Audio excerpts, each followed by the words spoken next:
Your brand new iPhone deserves the best protection, and the iLune 3-Pack Screen Protector plus 3-Pack Camera Lens Protector has you covered. Don't take risks with your iPhone. Click the link in the video description to shop now on Amazon. Huge crackdown as dangerous migrants will be tagged like terrorists. Foreign criminals using very vaguely worded human rights laws to avoid being deported will be tagged like suspected terrorists to protect the public. Dangerous offenders and security threats face electronic tags, nighttime curfews, and exclusion zones, Home Secretary Yvette Cooper will announce. These could be used for both convicted offenders and those deemed a threat to the British public. The new powers are modeled on terrorism prevention and investigation measures, TPIM, which enable the Home Secretary to impose restrictions on suspected terrorists, including GPS tags, curfews, exclusion zones, and curbs on their use of phones, internet, or contact with associates. Read more. GB News halted for unprecedented breaking migrant news in huge blow to Starmer taxpayers' footing bill for befriending services for asylum seekers.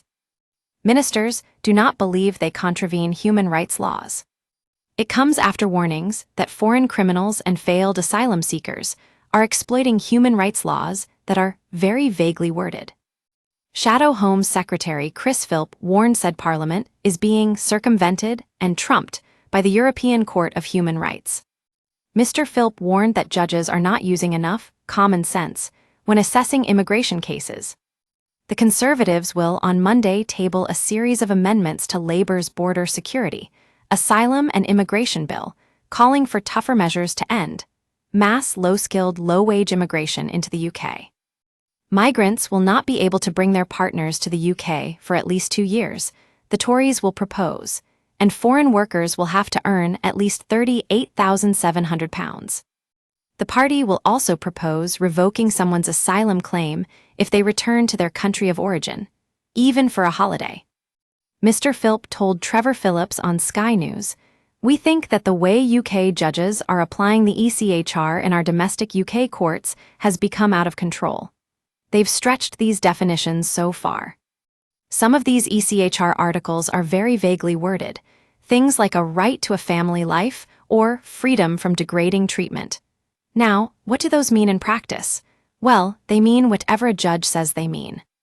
If judges interpret those reasonably, that's fine, but what we've seen in the last few years in the UK courts is judges have expanded these definitions wider and wider.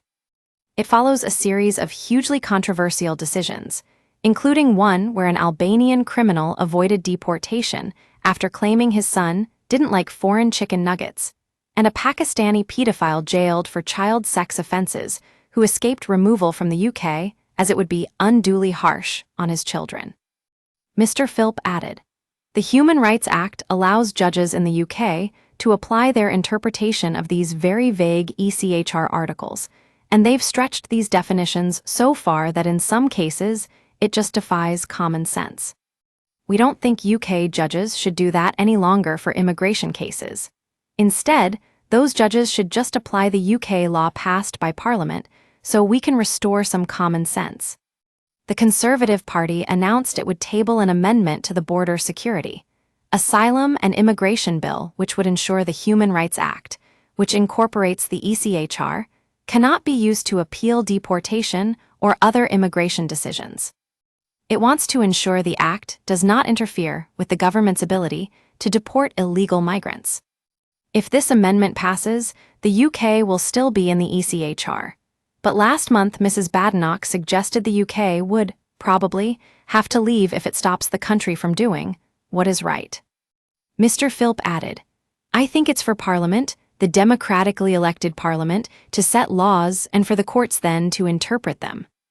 But because the ECHR is so vaguely worded, it means Parliament essentially can't legislate precisely to say what should and should not kind of count as a right, and who should and should not be allowed to remain.